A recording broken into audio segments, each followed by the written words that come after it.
Haleluya, kita mengatakan dengan sabda, ku tak sedih dengan janji, ku bernyanyi dengan nama, hidupku berpengharapan.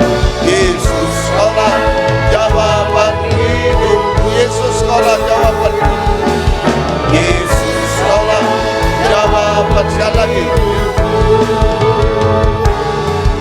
Yesus kaulah jawaban hidupku. Haleluya, haleluya, haleluya. Hidup di dunia banyak pertanyaan, banyak masalah, banyak air mata. Dan kami tahu jawabannya hanya satu, di dalam pribadi Yesus, di dalam firman-Mu Tuhan. Adalah jawaban atas segala sesuatu, adalah pintu terbuka bagi segala sesuatu di dunia, sampai pintu surga terbuka bagi kami. Nyatakan firman-Mu bagi kami semua, dan urapi kami dengan kuat kuasa Roh-Mu yang suci. Mulai hamba mampu menyampaikan firman dengan jelas, benar dan murni, sesuai kehendak-Mu dengan kasih sayang-Mu. Biarlah firman-Mu sungguh-sungguh jawaban atas hidup kami. Dan urapi pula kami semua, sidang jemaat kaum muda remaja umum dimanapun berada, Jalan Simpang Borobudur 27 Malang, WR Supratman 4 Surabaya, di Suprapto 2 ABC Medan, Patra Kuningan 14 Jakarta, Enarutali, Lumajang, Buho, di dalam negeri, luar negeri, dalam bahasa Indonesia, Inggris. Urapi semua Tuhan, mampu mendengar firman dengan baik, mengerti, percaya yakin akan firman, bahkan mampu mempraktekkan firman-Mu dalam setiap hidup kami, sehingga sungguh nyata saat ini firman dan Roh Kudus adalah jamahan tangan Tuhan atas hidup kami, menggendong kami semuanya, menyucikan, mengubahkan, menolong, sampai menyempurnakan kami. Tuhan tidak pernah tinggalkan kami semua. Terima kasih Tuhan. Segala kuasa iblis setan masih coba mengganggu, merintangi lewat roh ngantuk, roh najis, keras hati, main-main, kami usirkan semua. Dalam nama Yesus pergi, darah Yesus yang berkuasa. Tuhan tolong kami, Tuhan berkemurahan bagi kami semua. Dalam nama Tuhan Yesus Kristus kami sudah berdoa, mohon kemurahan-Mu. Haleluya, amin. Silakan duduk kembali. Puji Tuhan, salam sejahtera dalam kasih sayangnya Tuhan kita Yesus Kristus. Selamat mendengarkan firman Tuhan. Biarlah kasih Tuhan, bahagia dari Tuhan selalu dilimpahkan di tengah-tengah kita sekalian. Puji Tuhan, Om menyampaikan terima kasih kepada kaum muda atas doa-doanya, atas dukungannya dalam kebaktian persekutuan di Surabaya yang sudah kita lalui. Tuhan memberkati semuanya. Puji Tuhan.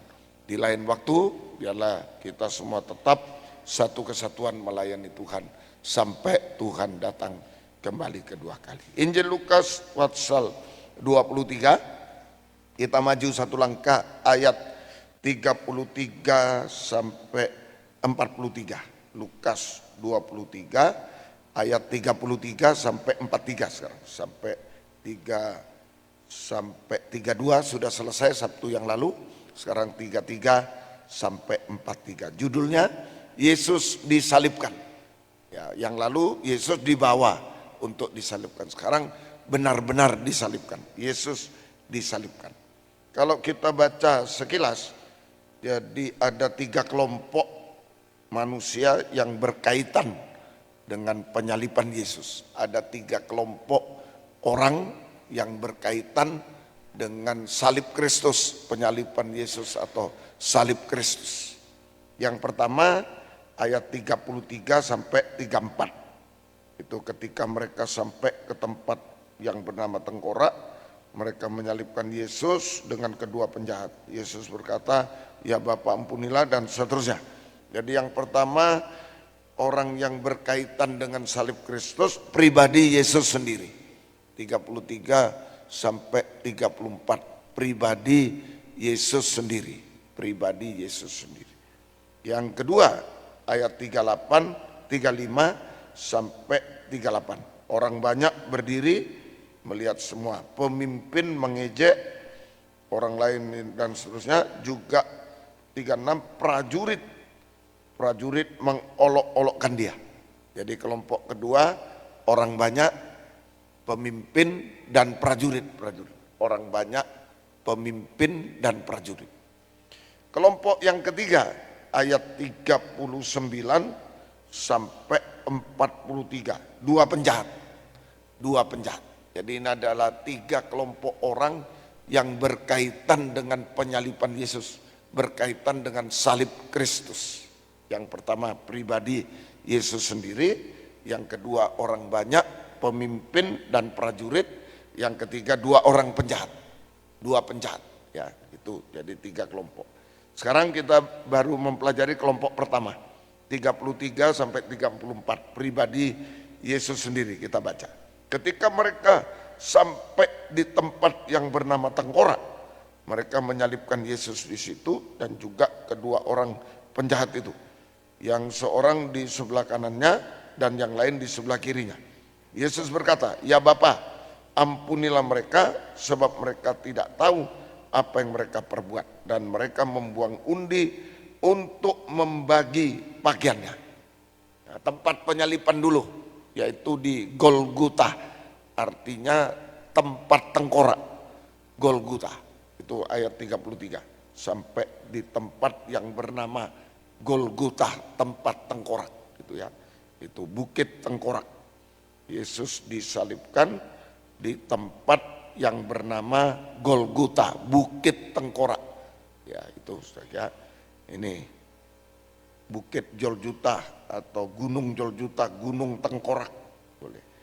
Nah, ini artinya bagi sebenarnya bukit tengkorak ini adalah tempat pembunuhan orang-orang yang dianggap terkutuk, orang-orang yang dianggap penjahat kelas besar, terkutuk, nah itu dan seterusnya, baru disalibkan di bukit tengkorak.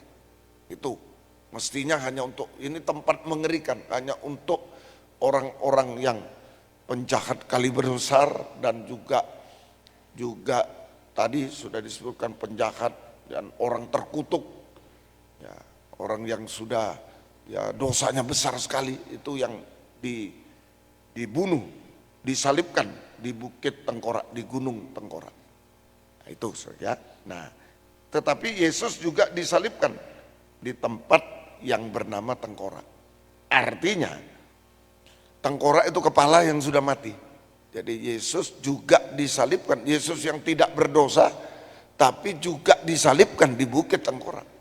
Mestinya penjahat kaliber besar itu, penjahat yang sangat jahat, sangat sadis, najis, terkutuk dan lain. Tapi Yesus yang tidak berdosa juga disalibkan di tempat tengkorak. Artinya Yesus tampil sebagai kepala yang bertanggung jawab atas tubuhnya, kita semua. Yesus tampil sebagai kepala yang bertanggung jawab atas tubuhnya sendiri. Tubuhnya, itulah kita. Sampai rela mati. Sampai rela mati, ya, sampai rela mati di kayu salib, di bukit tengkorak, di kayu salib, di bukit tengkorak. Nah, kepala yang mulia, Yesus sebagai kepala yang mulia, yang suci, sempurna, mulia, rela jadi tengkorak untuk tubuhnya, untuk kita semua. Yesus yang tadinya adalah kepala yang suci, yang mulia, rela menjadi tengkorak demi untuk tubuhnya sendiri, untuk tubuhnya sendiri, untuk kita semuanya. Ya, semoga kita bisa mengerti. Untuk apa ini? Untuk tubuhnya sendiri, untuk apa? Yesus sampai rela kepala yang mulia, yang sempurna, rela menjadi tengkorak untuk tubuhnya. Untuk apa? Untuk apa? Yang pertama, Efesus 5 ayat 22 sampai 23. Efesus 5 22 sampai 23. Hai istri, tunduklah kepada suamimu seperti kepada Tuhan. Karena suami kepala istri. Suami kepala istri seperti Kristus kepala jemaat. Jadi Yesus kepala dari kita jemaat, seperti suami kepala dari istri. Itu dialah yang menyelamatkan tubuh. Jadi untuk apa Yesus yang kepala yang mulia, yang sempurna, rela menjadi tengkorak di kayu salib? Untuk apa? Nomor satu, Yesus sebagai kepala yang rela menjadi tengkorak untuk menyelamatkan tubuhnya, untuk menyelamatkan tubuhnya. Istrinya mempelai wanitanya, untuk menyelamatkan tubuhnya, mempelai wanitanya. Kita semuanya manusia berdosa, menyelamatkan tubuhnya, mempelai wanitanya. Kita semua. Roma 3:23. Kenapa tubuh Kristus harus diselamatkan? Ini Roma 3:23. Karena semua orang telah berbuat dosa dan telah kehilangan kemuliaan Allah. Jadi sejak Adam dan Hawa jatuh dalam dosa, berbuat dosa dan telanjang, diusir ke dunia, hidup terkutuk di dunia, maka semua manusia berdosa, semua manusia di dunia sudah berbuat dosa ikut-ikut. Adam dan Hawa sudah diusir dari Taman Eden ke dunia, hidup dalam suasana kutukan, letih lesu, beban berat, susah payah, air mata. Nah itu dibuang ke dunia, maka semua manusia di dunia ikut jejaknya.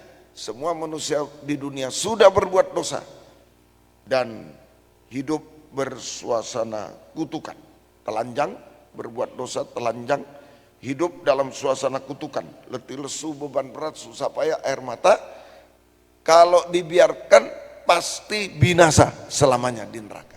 Kalau dibiarkan pasti binasa selamanya di neraka. Nah ini kenapa perlu keselamatan. Yesus sebagai kepala harus menyelamatkan tubuhnya. Kenapa? Ya manusia sudah semua tubuhnya berdosa, terkutuk dan harus binasa, harus diselamatkan. Ini sebagai Kisah Rasul 4:11-12. Kisah Rasul 4:11-12. Yesus adalah batu yang dibuang oleh tukang bangunan, yaitu kamu sendiri, namun ia telah menjadi batu penjuru. Dan keselamatan tidak ada di dalam siapapun juga selain di dalam dia. Keselamatan tidak ada di dalam siapapun juga selain di dalam dia. Sebab di bawah kolong langit tidak ada nama lain yang diberikan kepada manusia yang olehnya kita dapat diselamatkan. Jadi keadaan manusia terkutuk, sebentar lagi binasa selama-lamanya.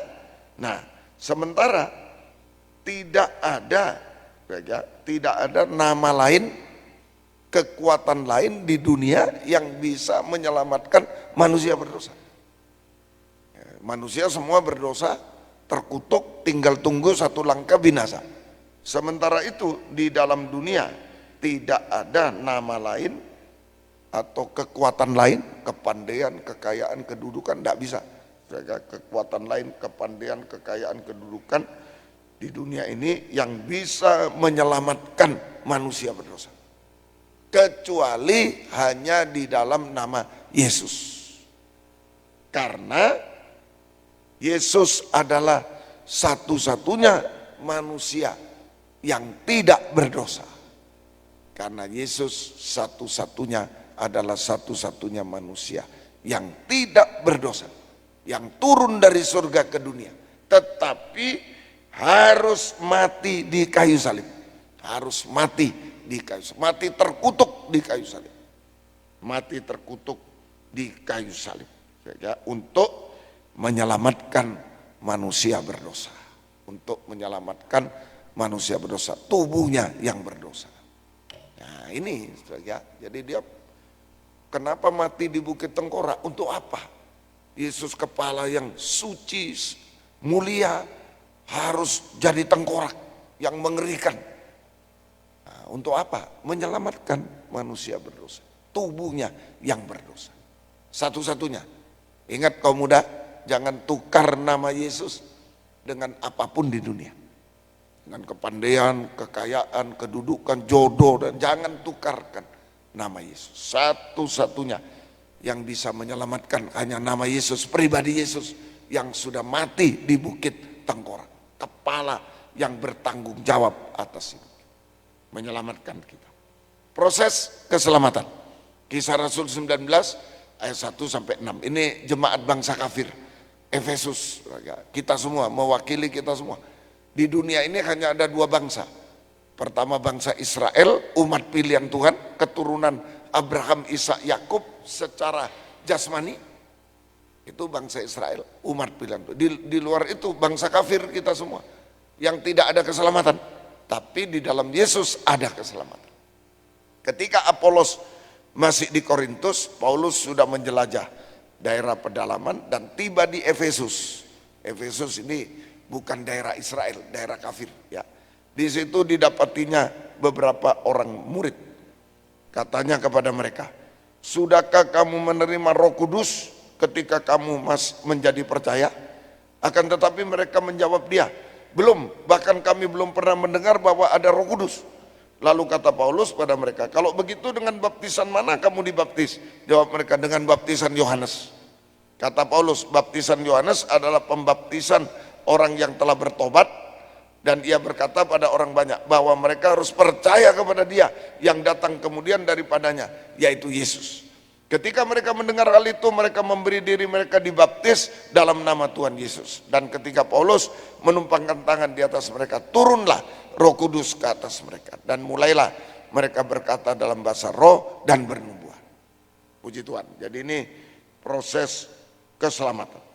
Pertama, kita harus percaya kepada Yesus sebagai satu-satunya juru selamat. Ya, sudahkah ketika kamu percaya?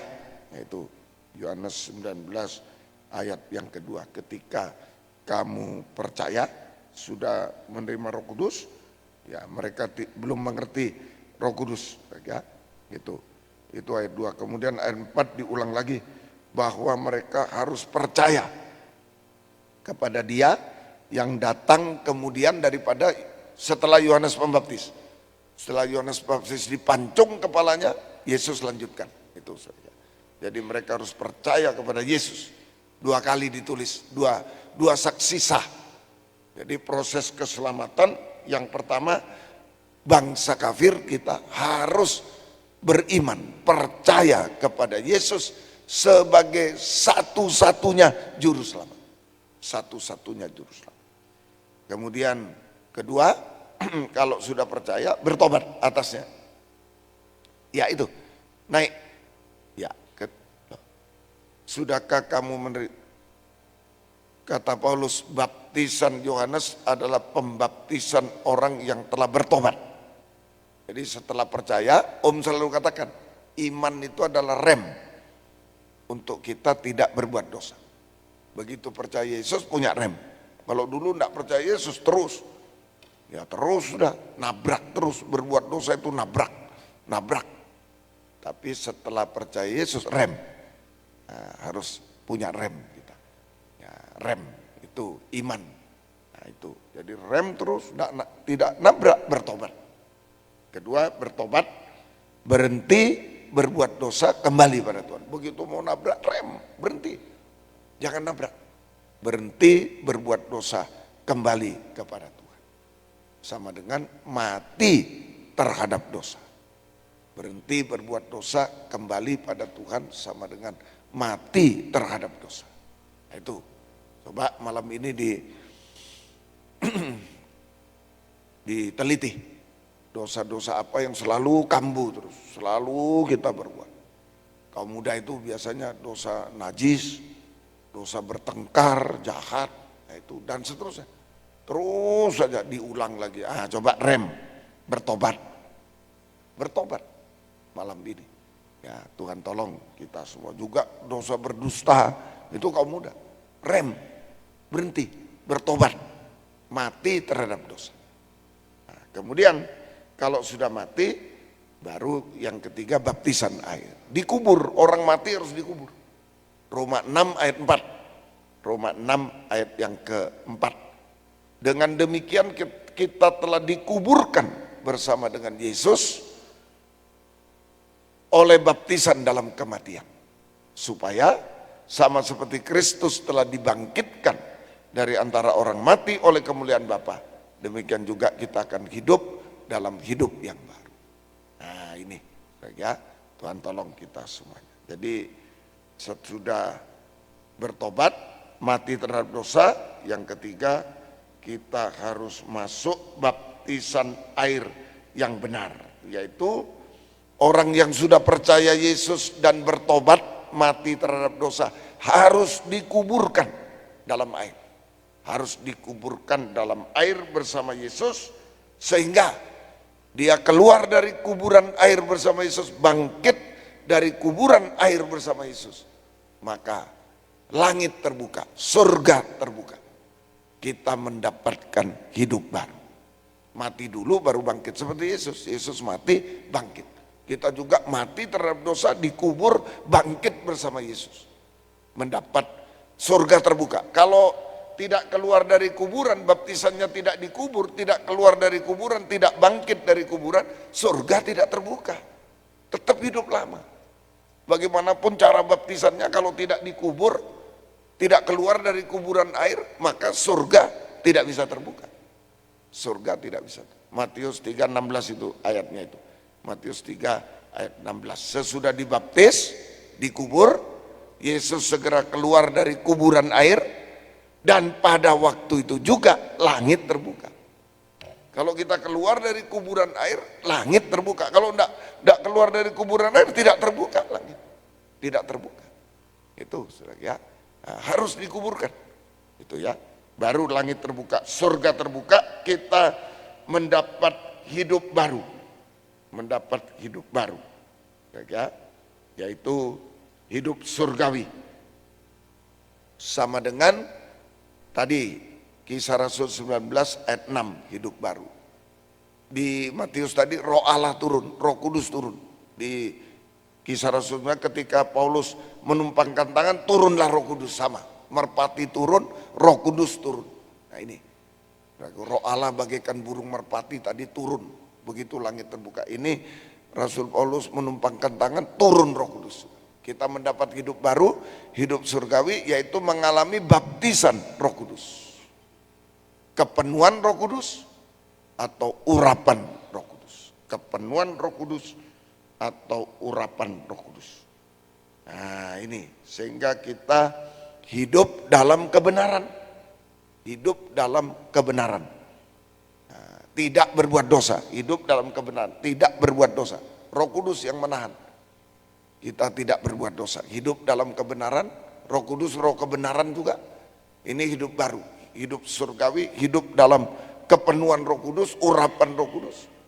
Kita hidup dalam kebenaran, tidak berbuat dosa, tidak berbuat dosa. Itu hidup dalam kebenaran, tidak berbuat dosa. Tidak berbuat dosa, ya, hidup dalam kebenaran, kemudian tidak disesatkan. Nah, 1 Yohanes 3 ayat 7 itu. Hidup benar, tidak berbuat dosa, tidak disesatkan. Anak-anakku, janganlah membiarkan seorang pun menyesatkan kamu. Barang siapa berbuat kebenaran adalah benar, sama seperti Kristus adalah benar. Hidup dalam kebenaran, tidak disesatkan oleh ajaran palsu, gosip-gosip.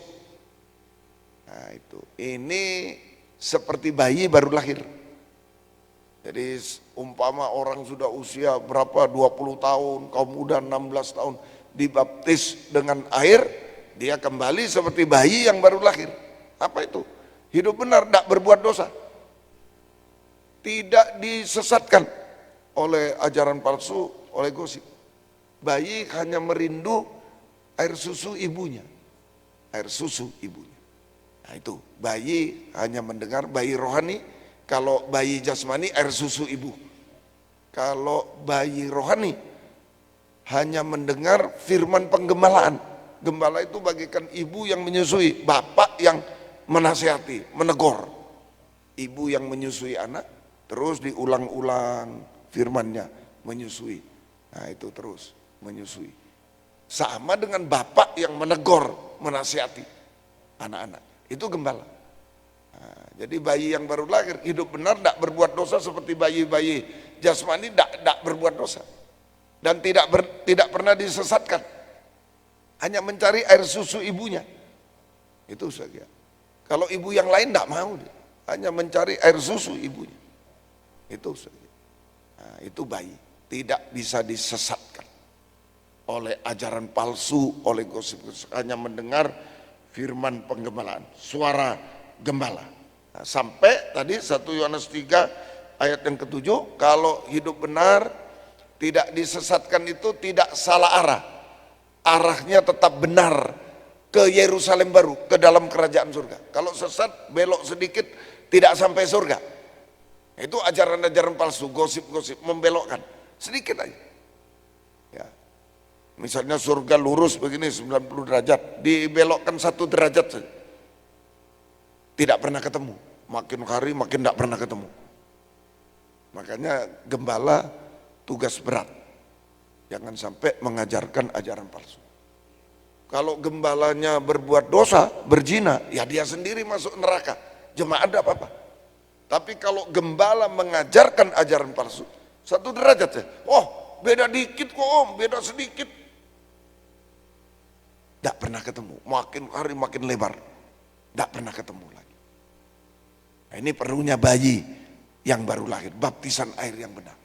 Supaya kita hidup benar, tidak berbuat dosa, berhenti, saya tidak mau berbuat dosa. Kedua, tidak disesatkan oleh ajaran palsu, oleh Gus, hanya mendengar suara gembala, firman penggembala. Sehingga jangan membiarkan suara menyesatkan, siapa berbuat kebenaran adalah benar seperti Kristus. Sampai satu waktu kita hidup benar seperti Kristus benar. Nah, itu sudah selamat. Tidak dihukum, tidak binasa, tidak terkutuk, selamat, tidak terkutuk, damai sejahtera. Kalau ada kebenaran, ada damai. Ya, itu selamat. Benar seperti Kristus benar. Artinya kita selamat, tidak dihukum, tidak binasa, selamat, tidak terkutuk, tidak letih lesu beban berat, tapi damai sejahtera, enak dan ringan. Hidup itu enak. Bukan kalau kaya enak dan ringan, belum tentu. Kalau miskin berat, tidak tentu, belum tentu. Tetapi kalau tidak benar, nah itu terkutuk. Kalau berbuat dosa tidak benar, biar kaya, kalau tidak benar letih lesu hidupnya, beban berat. Apalagi kalau miskin tidak benar, mohon maaf saya tidak menghina, tapi apalagi sudah miskin tidak benar, waduh,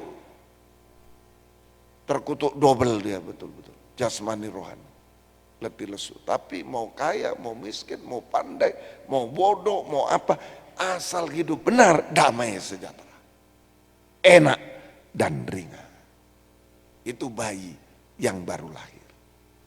Ya, Tuhan tolong selamat, tidak dihukum, tidak binasa, tidak terkutuk, tidak letih lesu, beban berat, susah payah, air mata, tapi damai sejahtera, enak dan ringan. Itu bayi yang baru. Tuhan tolong kita semua. Nah, inilah kenapa Yesus harus mati di Bukit Golgota. Dia tampil sebagai kepala yang mulia, mestinya yang sempurna, jadi tengkorak. Kok mau menyelamatkan kita semua, terutama bangsa kafir? Kita diselamatkan semuanya. Ayo kaum muda, manfaatkan. Nanti bulan minggu kedua, bulan 5 ada baptisan air di sini, hari Jumat ya. Minggu kedua berarti tanggal 15 ya. Tanggal 9 Mei. Sekarang tanggal berapa? 2, 3. Minggu kedua berarti 9 ya. Minggu depan. 9 Mei. Ya, minggu depan ya, 9 Mei, Jumat 9 Mei ada baptisan air di sini. Ya, jam 5 sore. Itu ya. Baik. Yang belum baptisan silakan. Ini baru saja baptisan tapi Tuhan gerakkan baptisan lagi, baptisan. Di Malang, Surabaya bisa ikut ke Malang. Ya, baik. Tuhan menolong. Jakarta besok Minggu ada baptisan. Jakarta, ya. Medan belum. Tuhan tolong kita. Yang kedua sekarang, sudah jadi bayi yang baru lahir, nah, sudah selamat, kemudian damai sejahtera, enak dan ringan, bayi enak, tinggal nangis, ibunya datang, makan, Nggak usah bingung-bingung, enak dan ringan hidupnya. Tinggal sudah tahu ibunya itu. Tinggal begitu, enak sekali bayi. Nah, itu ya. Yang kedua, kenapa Yesus mati di Bukit Tengkorak?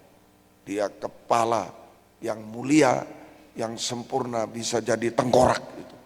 Nah, itu. Yang kedua, Efesus 5, 25 sampai 27.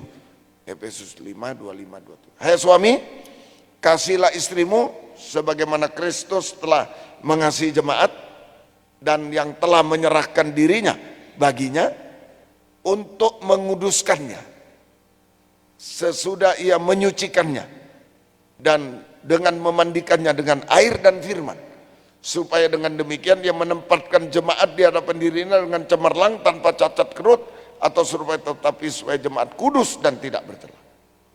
Yesus sebagai kepala mati di Bukit Tengkorak untuk menyucikan dan memandikan. Nah, bayi perlu dimandikan. Kalau bayi tidak dimandikan, waduh sakit, kecut sakit lama-lama. Itu dimandikan. Ini untuk menyucikan dan memandikan kita semua bangsa kafir rumah sampai tidak bercacat celah, sampai sempurna, tidak bercacat celah 27, sampai suci, sampai tidak bercacat celah, menyucikan, membarui, sampai suci, sampai tidak bercacat celah, sempurna, sampai sama mulia dengan Yesus. Jadi Yesus yang mulia jadi tengkorak, supaya kita yang tengkorak ini pikiran najis dan lain-lain bisa jadi mulia seperti Yesus.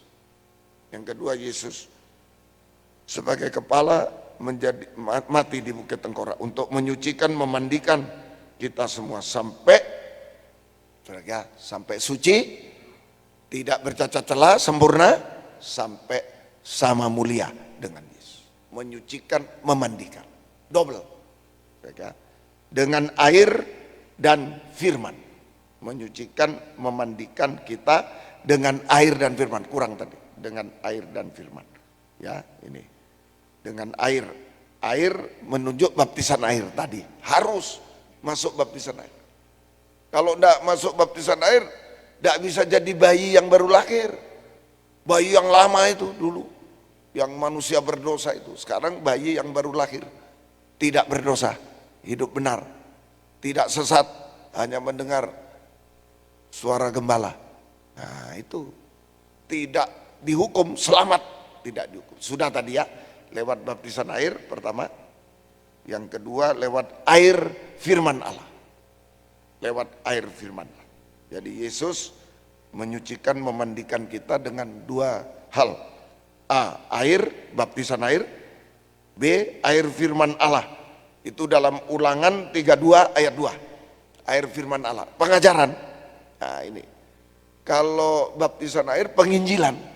Nah itu, kalau air firman, air hujan, firman pengajaran. Mudah-mudahan pengajaranku menitik laksana hujan, perkataanku menetes laksana embun, laksana hujan renai ke atas tunas muda, dan laksana dirus hujan ke atas tumbuh-tumbuhan. Turun ya, ya. Pengajaranku. Nah ini firman pengajaran. Yang kedua dengan air hujan, firman pengajaran yang benar. Tadi di Kisah Rasul juga, sesudah baptisan air langsung pengajaran. Kisah Rasul 19 ayat yang ke-8. Kisah Rasul 19 ayat yang ke-8. Selama 3 bulan Paulus mengunjungi rumah ibadat di situ dan mengajar dengan berani. Oleh pemberitaannya ia berusaha meyakinkan mereka tentang kerajaan Allah. Tadi sampai ayat 6 baptisan air, ayat 7 jumlahnya 12. Ayo lihat kan, 6 ayat 6 itu baptisan air, ayat 7 jumlahnya, kemudian ayat 8 sesudah itu kemana? Selama 3 bulan Paulus mengunjungi rumah ibadat di situ dan mengajar. Sudah baptisan air, ada pengajaran, dilanjutkan. Yesus menyucikan dengan baptisan air, kemudian air hujan, firman pengajaran. Kisah Rasul 19 ayat 8. Ya. Jadi sesudah baptisan air, maka kita harus menerima firman pengajaran yang benar. Sehingga kita mengalami penyucian secara double dan pembaharuan.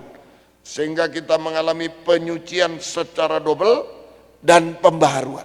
Penyucian secara double dan pembaharuan. Memandikan itu membaharui.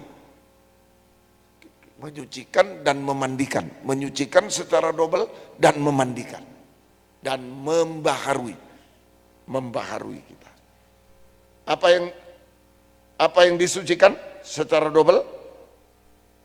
Imamat 14:89. Jadi sesudah baptisan, penginjilan, lanjut ke pengajaran. Sesudah baptisan, penginjilan, lanjut ke pengajaran. Terima firman pengajaran. Nah, yang bisa menyucikan baptisan dengan pengajaran bisa menyucikan secara double dan membaharui. Membaharui hidup, mengubahkan hidup kita. Apa yang disucikan secara double? Imamat 14:89. Orang yang akan ditahirkan orang kusta. Pentahiran itu kusta, harus mencuci pakaiannya, mencukur seluruh rambutnya, dan membasuh tubuhnya dengan air. Maka ia menjadi tahir. Sesudah itu ia boleh masuk ke dalam perkemahan, tapi harus tinggal di luar kemahnya selama 7 hari. Jadi kalau orang kusta hanya dibasuh dengan air 1 kali, masuk baptisan air, sudah tahir tapi tidak boleh masuk ke rumahnya. Masih ada syarat, belum lengkap. Jadi saudara-saudara yang sudah masuk baptisan air belum lengkap. Sudah ditahirkan tapi tidak boleh masuk ke rumah, mau? Di depan pintu rumah terus. Tidak boleh masuk ke rumahnya. Nah, perlu 1 kali lagi dibasuh. 2 kali jadi air baptisan, air hujan pengajaran yang kedua. Ayat 9. Maka pada hari ke-7 ia harus mencukur seluruh rambut kepala, janggut, alis, bahkan segala bulu harus dicukur, pakaiannya dicuci, tubuhnya dibasuh air, maka ia menjadi tahir. Tidak ada syarat lagi, boleh masuk rumah 2 kali. Nah, jadi apa yang disucikan secara double yaitu penyakit kusta secara rohani. Itu yang harus disucikan secara double dengan baptisan air, dengan firman air hujan, firman pengajaran. Menyucikan secara double penyakit kusta secara rohani. Artinya penyakit kusta rohani artinya pertama dosa kenajisan. Imamat 13:45-46. Imamat 13:45-46. Orang yang sakit kusta harus berpakaian cabik-cabik, rambutnya terurai, lagi harus menutupi mukanya sambil berseru-seru, najis, najis. Selama ia kena penyakit itu ia tetap najis. Memang ia najis, ia harus tinggal terasing di luar perkemahan, itulah tempat kediaman. Jadi kusta ini arti pertama dosa kenajisan lewat penampilan. Lewat penampilan. Dosa kenajisan lewat penampilan. Nah, penampilan terutama pakaiannya seringkali menajiskan. Pakaian sudah bagus, pakaian gunanya pakaian itu kan untuk menutupi ketelanjangan. Jadi sejak Adam dan Hawa telanjang dibentuklah pakaian, dia membuat dari daun ara, tidak kuat. Setelah itu Tuhan menyembelih binatang yang tidak jelas ditutupi. Jadi gunanya pakaian itu untuk menutupi ketelanjangan daging, bukan membuka daging. Banyak sekarang kaum muda ke gereja kemana? Ya pakai pakaian cabik-cabik, dagingnya kelihatan. Najis. Pakaian ini bisa menajiskan penampilan. Ya, hati-hati. Dulu saya belum mengerti, baru ke hotel orang banyak keluar. Oh, tapi kok pakaiannya begitu ya, kayak dari pesta ya. Ya, pokoknya lah kelihatan daging-dagingnya. Saya tanya, dari mana itu? Oh, kebaktian. Darah Yesus. Darah Yesus. Oh, begitu ya. Nah, ini perhatikan pakaian dalam beribadah terutama. Ya, pakaian yang bukan mahal, tidak, ya boleh kalau ada mahal boleh. Tapi yang penting sesuai fungsinya pakaian itu. Kalau ibadah ya jangan pakai pakaian renang ke ibadah. Jangan pakai pakaian olahraga ke ibadah. Nah itu fungsinya. Nah, jangan memperlihatkan daging, jangan. Kemudian bersih, jangan menimbulkan bau yang itu temannya tidak dicuci soalnya. Itu bukan karena apa, tidak dicuci dipakai terus, ya, bersih dan seterusnya. Jangan najis karena pakaiannya, penampilan pakaian. Rambut juga jangan menajiskan diri dengan rambut, terutama para wanita ya. Ya, banyak kali dipotong pendek sampai sangat pendek, sampai lehernya kelihatan dulu. Nah, itu juga menajiskan. Nah, itu ya, jangan sampai. Yang pria mau rambut panjang, kayak wanita, itu menajiskan, sama. Ya, Tuhan tolong kita semua. Jadi rambut, pakaian diperhatikan, penampilan, kemudian pakaian secara rohani, perbuatan-perbuatan dosa harus disucikan. Pakaian secara rohani, itu perbuatan-perbuatan najis harus disucikan menjadi perbuatan-perbuatan suci, perbuatan benar, suci. Ya. Kemudian rambut itu juga pikiran, pikiran-pikiran najis harus disucikan, pikiran benar, suci, pikiran suci, pikiran yang suci, perbuatan yang suci, pakaian yang suci, pikiran yang suci. Kemudian mulut juga, mulutnya berseru najis, najis, mulut yang najis disucikan jadi mulut yang suci. Nah, ini semua gunanya setelah baptisan air, dengar pengajaran, penyucian double, sakit kusta rohani. Nah, itu kenajisan melanda penampilan, pakaian, pikiran termasuk hati itu, perasaan, pikiran, perasaan, hati, mulut. Nah, ini seluruh hidup, tubuhmu seluruh hidup. Maka tubuhmu tahir, tadi itu ayat yang tadi di imamat itu ya. Seluruh hidup, penyucian seluruh hidup kita menjadi suci. Nah, itu ya. Kemudian kusta itu artinya kebenaran diri sendiri. Putih tapi sakit. Putih itu kebenaran tapi sakit. Nah, lain kalau orang kulitnya putih ya putih tapi tidak sakit, ya itu betul. Tapi ini putih tapi sakit. Nah, ini kebenaran diri sendiri. Artinya sudah berbuat dosa, tidak mau mengaku dosa, malah menutupi dosa dengan cara menyalahkan orang lain yang benar. Menyalahkan orang lain yang benar, dia salah-salahkan. Sampai menyalahkan Tuhan, menyalahkan pengajaran yang benar. Nah, ini kebenaran diri sendiri. Ya, Tuhan tolong. Nah, ini menutupi dosa. Kalau disucikan menjadi kebenaran dari Tuhan, yaitu saling mengaku, saling mengampuni. Dosa diampuni, kita hidup benar, hidup suci. Saling mengaku, saling mengampuni. Kalau salah ngaku, kalau benar mengampuni. Darah Yesus membasuh segala dosa, mengampuni segala dosa, kita hidup benar, hidup suci. Kebenaran dari Tuhan. Nah, itu. Kemudian juga kusta rohani itu dua raja-raja 5, 19:20, 23, 25. Maka berkatalah Elisa kepadanya, pergilah dengan selamat. Setelah Naaman berjalan tidak berapa jauh daripadanya, Gehazi mengejar. Naaman ini jenderalnya dari Aram, ya, dari Aram itu. Sakit kusta disembuhkan oleh Nabi Elisa, oleh Tuhan lewat Nabi Elisa. Nah, kemudian dia mau kasih uang, enggak mau Nabi Elisa. Kemudian Gehazi mengejar. Tadi 5, 19, 20 ya. Ya. 20 ya. Berpikirlah Gehazi bujang Elisa abdiallah, sesungguhnya tuanku terlalu menyegani Naaman orang Aram ini dengan tidak menerima persembahan yang dibawanya. Demi Tuhan yang hidup, sesungguhnya aku akan berlari mengejar dia dan akan menerima sesuatu daripadanya. 23. Naaman berkata, silakan ambillah 2 talenta. Naaman mendesak dia membungkus 2 talenta perak dalam 2 pundi-pundi, 2 potong pakaian, lalu memberikannya kepada 2 bujangnya. Mereka ini mengangkut semuanya di depan Gehazi. Setelah mereka sampai ke 25 langsung, 25. Ya.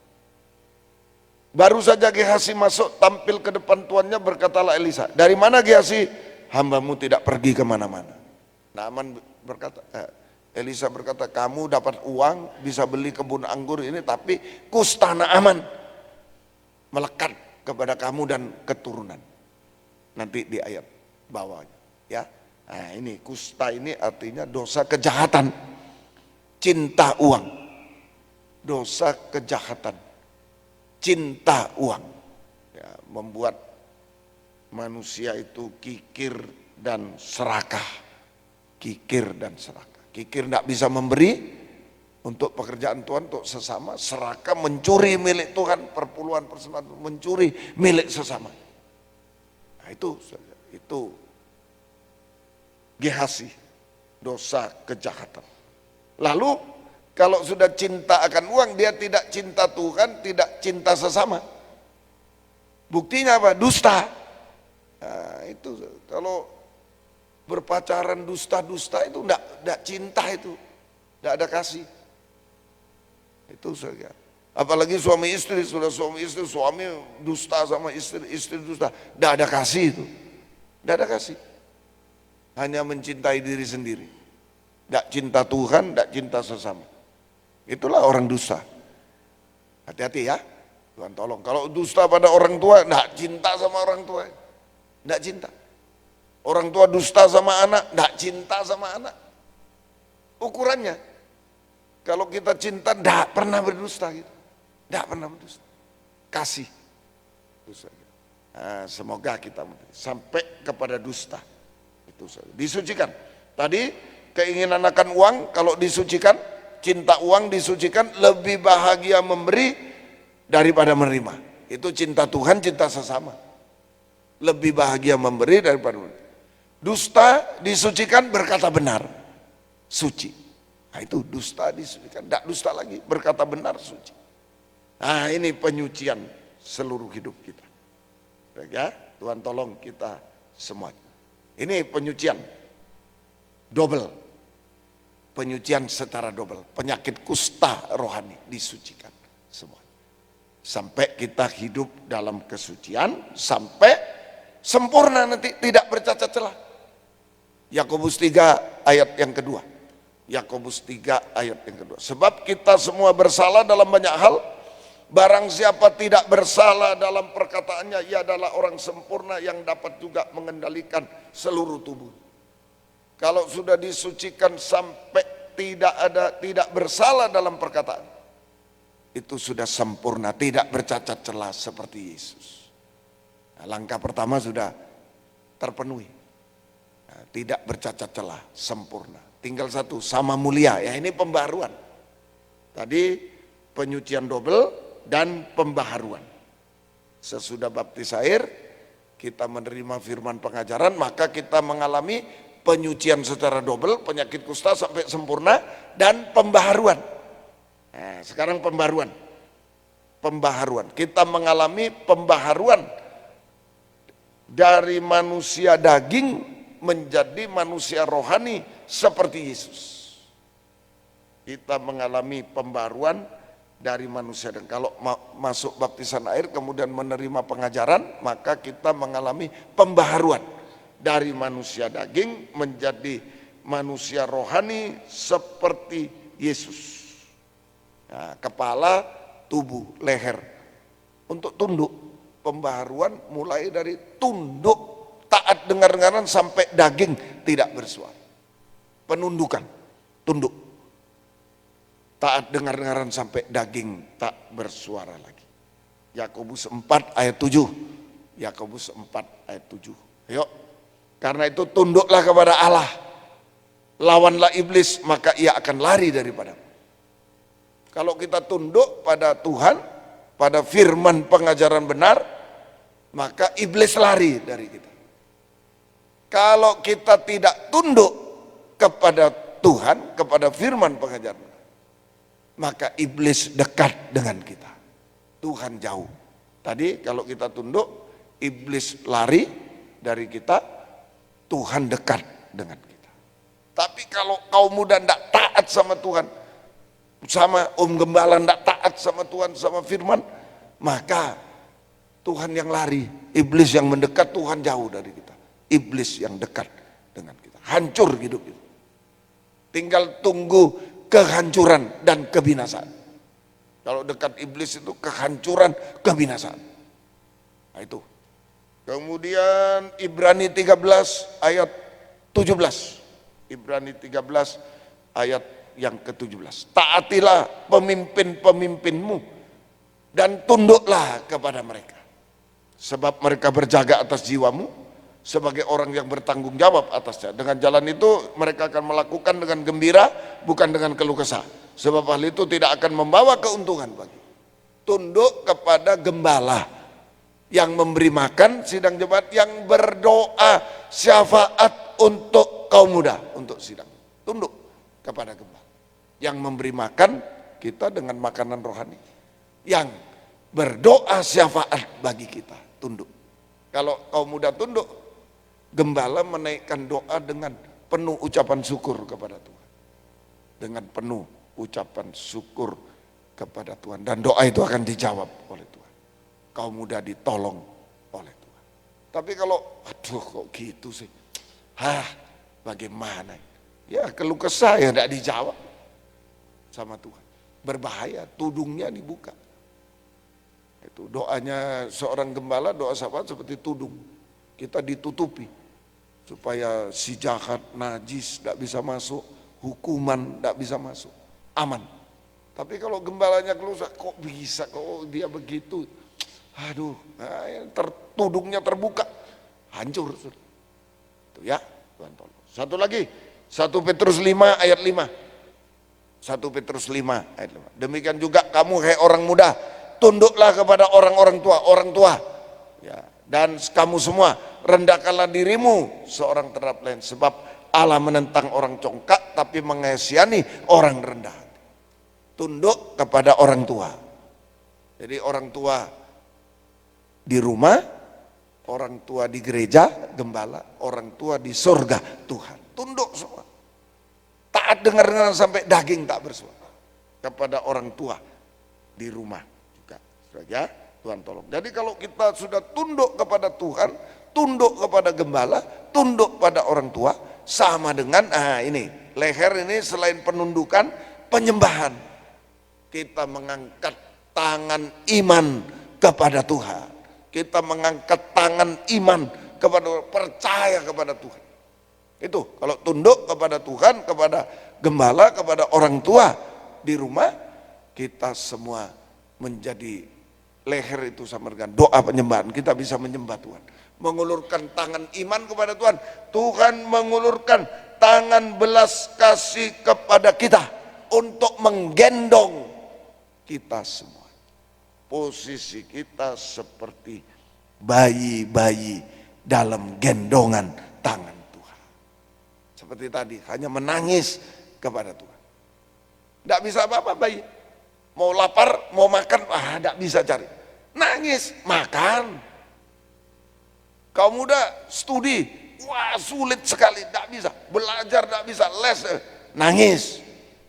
Kalau mau disucikan, mau tunduk, dibaharui, tunduk, nangis, tunduk pada Tuhan, pada gembala, pada orang tua, nangis, Tuhan tolong, Tuhan tolong.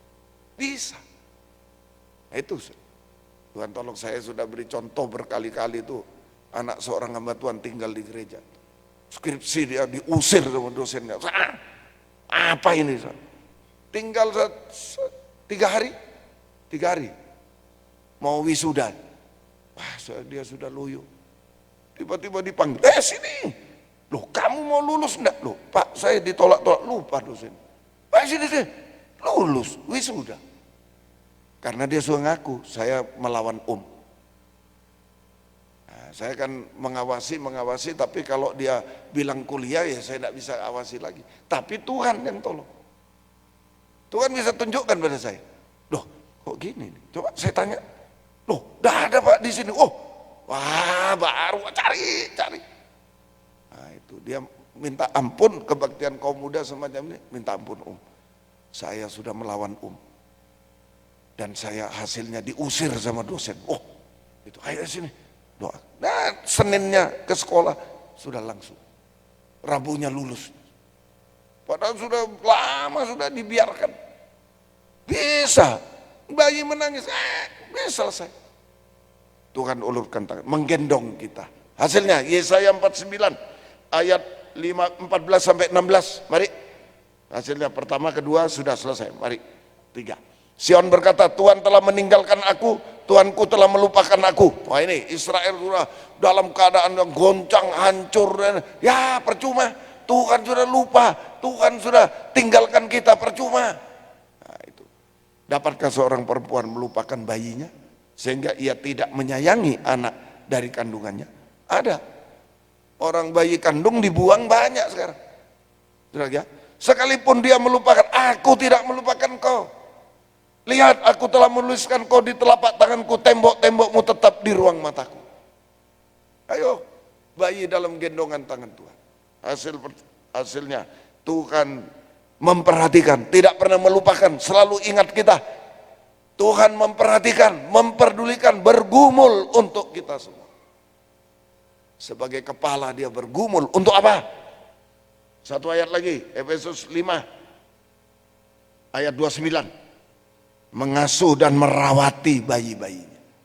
Jadi satu ayat. Sebab tidak pernah orang membenci tubuhnya sendiri. Kepala tidak pernah membenci tubuhnya, tetapi mengasuhnya dan merawatinya sama seperti Kristus, saudara jemaat. Mengasuh, merawat seperti bayi dalam gendongan. Selama bayi dalam gendongan, kalau bayi ditaruh bahaya. Ibunya lupa, lagi asik kerja, bayinya sudah gelundung, sudah jatuh. Tapi selama bayi dalam gendongan, diperhatikan, diperdulikan, bergumul. Kalau nangis kenapa? Kenapa?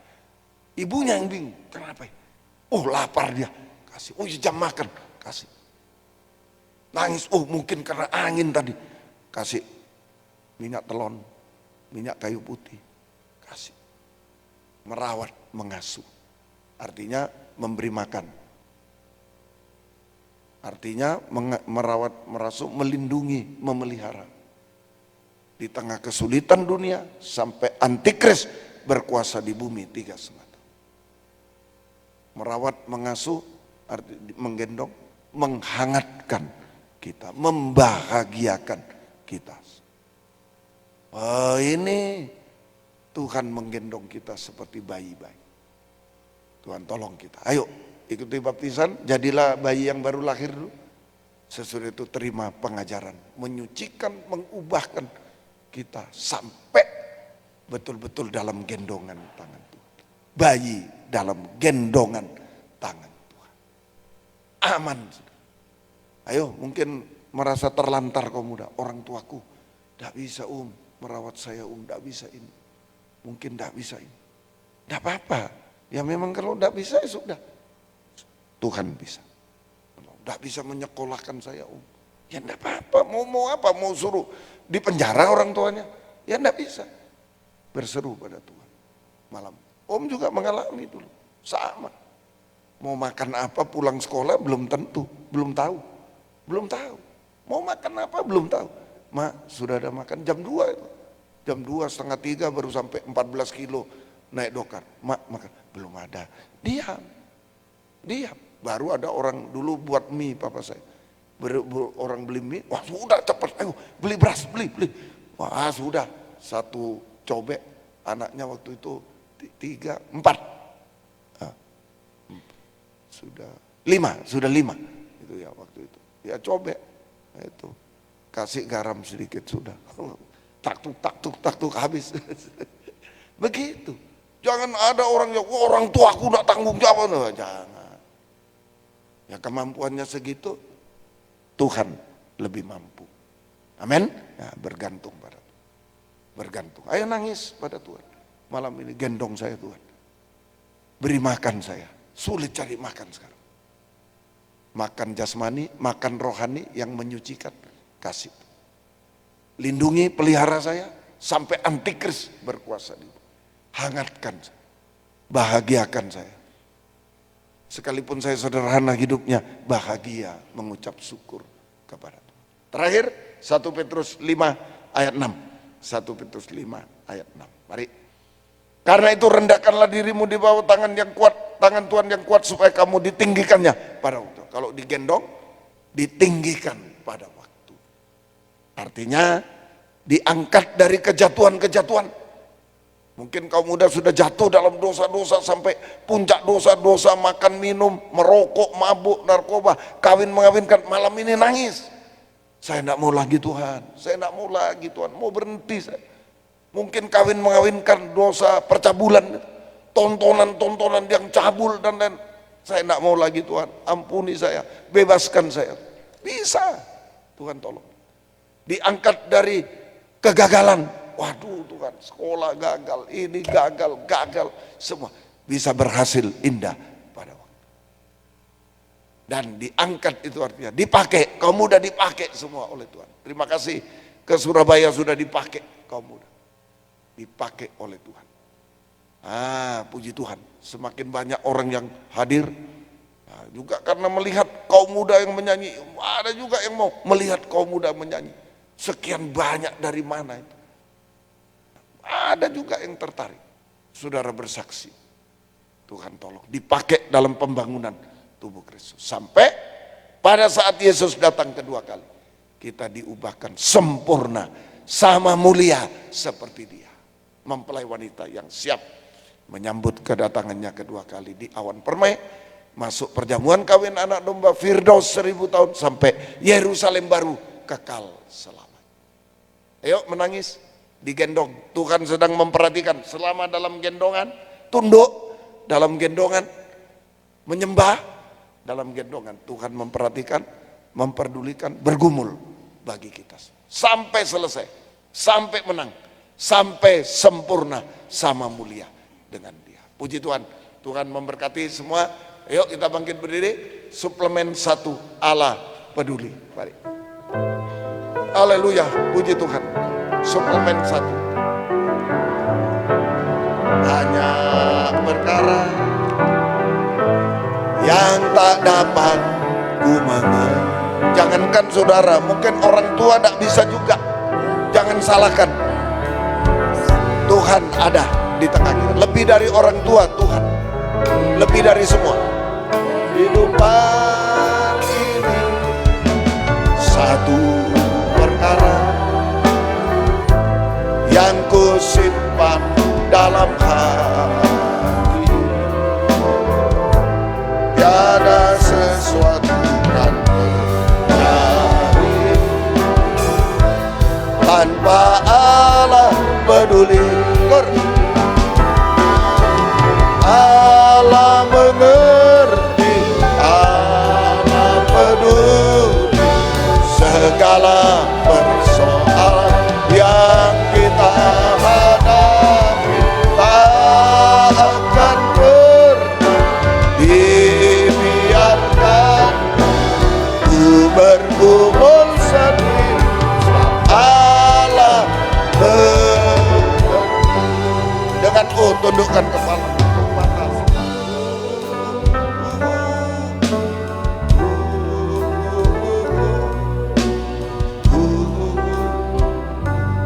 Tidak ada yang bisa memperhatikan kita semua. Tidak ada yang bisa yang menolong kita. Bagaikan bayi-bayi dalam gendongan tangan kita menangis kepada Tuhan. Haleluya. Tak akan pernah dibiarkan. Haleluya. Semua tutup mata, jangan melihat satu dengan yang lain. Tuhan ada di tengah kita, siap menggendong. Ada yang mau menyerahkan hidup, gendonglah saya. Mau maju ke depan berlutut, satu orang cukup. Jangan ikut-ikut, tapi jangan gengsi. Kalau butuh jangan gengsi. Ayo berlutut di kaki Tuhan. Saya tidak mau lagi berbuat dosa. Saya tidak bisa apa-apa Tuhan, lemah, tak berdaya. Mencari makan tidak bisa, bersekolah tidak bisa. Saya penuh kelemahan. Yang lain boleh duduk, boleh berlutut, di bangku masing-masing, silakan. Yang mau maju masih ada tempat, silakan. Haleluya. Di Surabaya juga, di Medan, di rumah-rumah semuanya. Ayo. Haleluya. Haleluya. Haleluya. Haleluya Yesus. Haleluya. Haleluya Yesus. Haleluya. Oh, haleluya. Haleluya Yesus. Haleluya Yesus. Haleluya Yesus. Haleluya. Haleluya. Gendonglah kami semua Tuhan. Dengarlah seru doa kami. Lihat air mata kami Tuhan. Haleluya. Haleluya. Haleluya Yesus. Haleluya. Oh, haleluya. Haleluya. Haleluya Yesus. Haleluya. Kami hanya menyembah Engkau. Lepaskan kami dari dosa-dosa, dari kusta Tuhan. Haleluya. Baharui kami bisa tunduk Tuhan, bisa menyembah Tuhan, menyerahkan hidup kepadamu Tuhan. Haleluya. Haleluya. Gendonglah kami semua. Haleluya. Ampuni seringkali kami menyalahkan orang tua. Ampuni kami sering menyalahkan Tuhan, menyalahkan orang lain Tuhan. Tapi malam ini kami koreksi diri sendiri Tuhan. Haleluya, haleluya, haleluya, haleluya. Oh haleluya, ya lawasa, haleluya. Engkau tolong kami semua. Tidak ada yang mustahil bagimu. Angkatlah semua kaum muda Tuhan, berhasil indah di hadapanmu. Dipakai oleh Tuhan bagaikan bunga-bunga yang sedang mekar Tuhan. Haleluya. Tidak layu sebelum berkembang Tuhan. Tolong kami semua. Engkau mampu Tuhan menolong kami sampai menyempurnakan kami. Sama mulia dengan Engkau Tuhan. Terima kasih. Terima kasih. Engkau baik bagi kami. Terima kasih. Terima kasih. Bangkit berdiri di tempat yang ada. Haleluya. Yuk sekali lagi serahkan hidup kepada Tuhan. Tunduk dan menyembah. Menyerah sepenuh. Angkat dua tangan ke atas. Terserah. Mau ngomong apa sama Tuhan. Ngomong secara pribadi. Ini Tuhan. Ini saya. Bukakan ini jalan Tuhan. Angkatlah saya. Dan seterusnya. Ampunilah saya Tuhan. Silakan. Haleluya. Haleluya. Haleluya. Haleluya. Oh haleluya. Haleluya Tuhan, haleluya. Ya lawasa, haleluya. Haleluya, haleluya. Yesus, haleluya. Yesus, haleluya. Ya lawaka, oh, haleluya. Yesus, haleluya. Haleluya. Ya lawasa. Tidak ada yang mustahil bagimu. Engkau bebaskan kami semua Tuhan. Engkau angkat kami semua. Oh terima kasih. Sampai sama mulia dengan Tuhan. Terangkat ke surga selama-lamanya. Terima kasih. Turunkan tangan. Terima kasih. Kembali ke tempat masing-masing. Tetapkan firman-Mu dalam kami Tuhan. Tetapkan gendongan tangan-Mu kepada kami semua. Kami safe hidup dalam tangan Tuhan. Kami diperhatikan, diperdulikan. Tuhan bergumul bagi kami semua. Sampai sempurna, sampai sama mulia dengan Tuhan. Dan berhasil indah di dunia, sampai Tuhan masuk kerajaan surga, kekal selamanya. Terima kasih, gembalakan kami semua kaum muda remaja. Beri kesempatan, kerinduan, kesetiaan, mendengar, mengerti, melakukan firman dalam 3 macam ibadah pokok kami Tuhan. Kami merasa uluran tangan Tuhan mengubahkan, memuaskan, menolong sampai menyempurnakan kami. Setiap ibadah Kau hadir, buka firman, urapi, curahkan kasih-Mu, menggairahkan kami setia berkobar dalam ibadah pelayanan kepada Tuhan sampai Engkau datang kembali kedua kali. Jiwa-jiwa sudah undur, tarik kembali, jiwa baru pertambahkan, gembalakan kami semua. Pakai kami menjadi saksi Tuhan, membawa jiwa baru lama datang kepadamu. Tuhan balaskan berkat berlipat kali ganda. Terima kasih Tuhan. Demikian juga Tuhan yang bekerja kaum muda berkati, omset menurun, angkat hutang piutang, tolong semua, selesaikan semuanya, mencari pekerjaan, beri yang terbaik Tuhan. Tapi jangan mengganggu ibadah pelayan kami. Yang sekolah kuliah berikan hikmat, akal budi dari surga. Naik kelas baik, lulus baik, yang skripsi tesis berikan hikmat. Dosen tidak mempersulit, belas kasih, lulus cepat, lulus baik, nama Tuhan dipermuliakan. Terima kasih.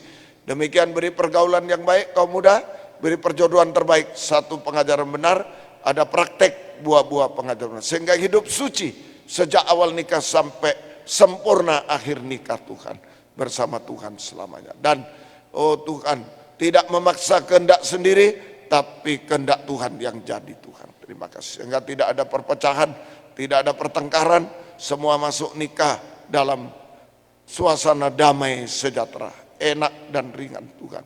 Semua mencapai nikah yang benar, suci, satu, sempurna, bersama Tuhan selamanya. Terima kasih, terima kasih. Kami teringat orang tua kami masing-masing, dimanapun mereka berada. Kami belum bisa balas apa-apa Tuhan.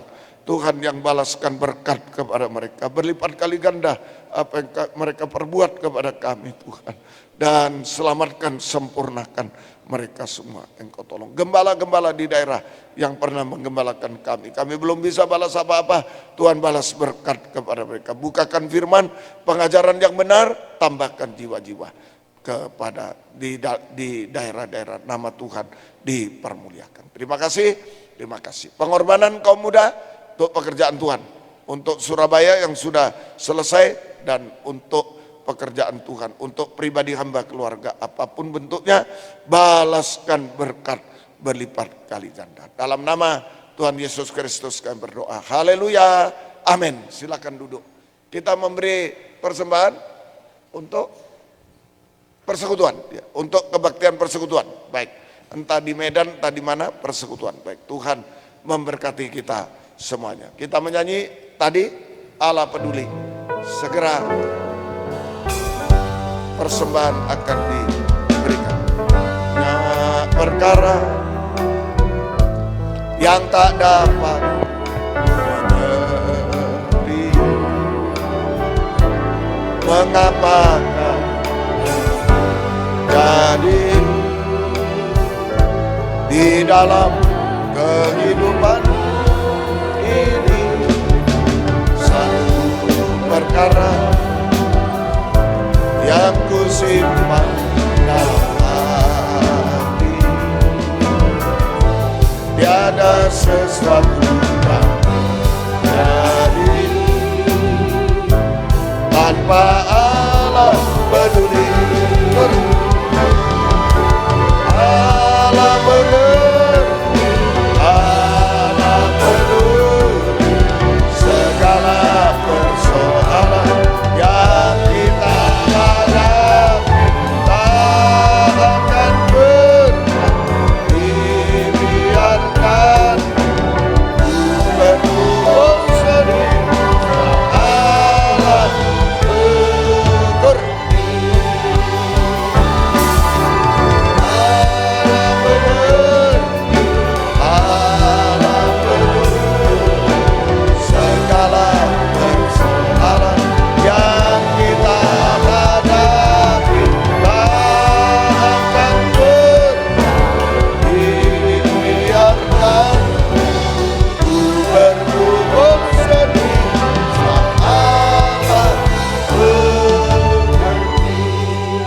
Tuhan, Tuhan memberkati kita semua. Kebaktian kita besok jam 7 di sini, kebaktian umum 10.30 di Surabaya, WR Super 4 Surabaya bersama dengan Medan, Hotel Danau Toba Royal Room. Kemudian di 17.30 di apartemen Signature Park Grande di Cawang, Jakarta Timur. Semua boleh datang, kaum muda. Ajaklah orang tua, teman datang kepada Tuhan. Sekolah minggu seperti biasa, semua boleh datang juga di tempat masing-masing. Puji Tuhan, Tuhan memberkati kita semuanya. Yang berulang tahun hari ini Sabtu 3 Mei, Ibu Endi Rahayu, Ibu Yohan Triantono, Bapak Ivan Alpus Legontu Poso, Yosefo Harefa Medan, Ibu Chong Cuping, Ibu Thomas Suwardi di Medan, ada di Malang sekarang, Ibu Uduran Sipahutar Medan, Rino Dwi Priambodo, Freddy David Dongalemba adik ipar Surabaya, Arni Yosefin Harefa Medan. Selamat ulang tahun. Minggu 4 Mei, Bapak Kinsar Saragi Medan, Bapak Halim Sukiman Mojokerto, Olivia Paseribu Sekolah Minggu Medan, Bapak Benyamin Chandra Wijaya, Bapak Melius Gea Medan, Ari Abednego Panggabian Medan, Lesminta Manik Deli Serdang, Ibu Sandrawati Wibisono, Ibu Andreas Wanda di Jakarta. Selamat ulang tahun. Senin 5 Mei, David Jevan Chandra Sekolah Minggu Surabaya, Archipus Christopher Hendra keponaan, Sean Elbert Yeremia Rivaldo Natang. Selamat ulang tahun. Selasa 6, Luis Rafael Medan, Ibu Nuni Sulistianing Eko Rini, Ibu Agustia Diandra Ipar, Bapak Agustinus Rianto Surabaya. Selamat ulang tahun. Rabu 7 Mei, Ibu Karolina Suarti, Ibu Gaino Jayapura, Deka Christian. Selamat ulang tahun. Kamis 8 Mei, Andreas Eka Bagaskara Michael Demetrius Hartanto Jakarta, Talita Eklesia Jambi, Bapak Tri Asmoro Hadi Santoso, Ethan Christopher Kustiarso Lumajang, Bapak David Wilianto Surabaya, Krisopas Sandra. Selamat ulang tahun. Jumat 9 Mei, Ibu Dian Sapta Buana Dewi Solo, Felicia Saneta Surabaya, Ibu Lina Suselawati, Clara Priscilla Juanita Sekolah Minggu Surabaya, Nesri Ada Rambulangi Jakarta. Selamat ulang tahun. Sabtu 10 Mei, Teoli Kandaga Harefa Medan, Sadra Sendatoding Jakarta, Meku Angelika Winata Surabaya, Angelin Sin Surabaya, Stephen Yuan. Selamat ulang tahun semua. Tuhan memberkati. Mari tundukkan kepala. Kami berdoa buat yang ulang tahun. Tuhan memberkati, berikan kesehatan, panjang umur, oh Tuhan, dan kebahagiaan surga senantiasa. Diberkati jasmani rohani, dipakai oleh Tuhan untuk kemuliaan nama Tuhan selama-lamanya. Digembalakan oleh Tuhan sampai mengaku takkan kekurangan aku, sampai kesempurnaan. Terima kasih Tuhan. Dan latihan Korka Muda Malang, Surabaya, Medan, Engkau berkati, lindungi mereka, semuanya Engkau balaskan berkat berlipat kali ganda. Perjalanan kami pulang ke tempat masing-masing dari dekat jauh, Malang, Surabaya, Medan, semuanya lindungi sertai. Jauhkan dari celaka, marbahaya, virus, penyakit, bencana alam, teroris, dan lain-lain. Tuhan beserta, tiba di tempat masing-masing.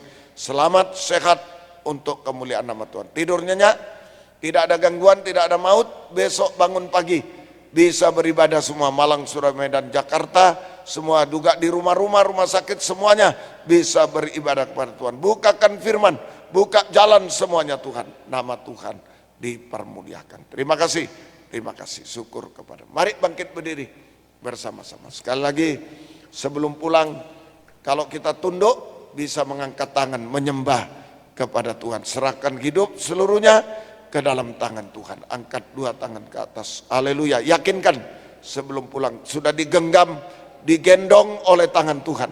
Enak dan ringan, bahagia, dan segala yang belum selesai Tuhan selesaikan secara sempurna. Haleluya, haleluya, haleluya, haleluya. Oh haleluya. Engkau sudah ampuni kami, Engkau bebaskan kami Tuhan.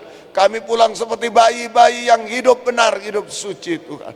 Banyak menyembah Tuhan, sehingga tangan Tuhan menggendong kami. Semua beres sampai sempurna sama mulia seperti Tuhan. Terima kasih, syukur hanya kepadamu. Turunkan tangan. Biar berkat-Mu dan damai sejahtera dalam persekutuan dengan Allah Bapa, Allah Sang Putra, dan Allah Roh Kudus. Di dalam nama Tuhan Yesus Kristus menyertai kami sekalian mulai saat ini sampai selama-lamanya. Dan dalam perjalanan pulang dari fellowship Tuhan, darat, laut, udara, mulai malam ini dan seterusnya, lindungi sertai semuanya. Tiba di tempat tujuan selamat, sehat, nama Tuhan dipermuliakan. Dalam nama Tuhan Yesus Kristus kami sudah berdoa. Haleluya. Amin. Selamat malam. Tuhan memberkati kita semua. Puji Tuhan.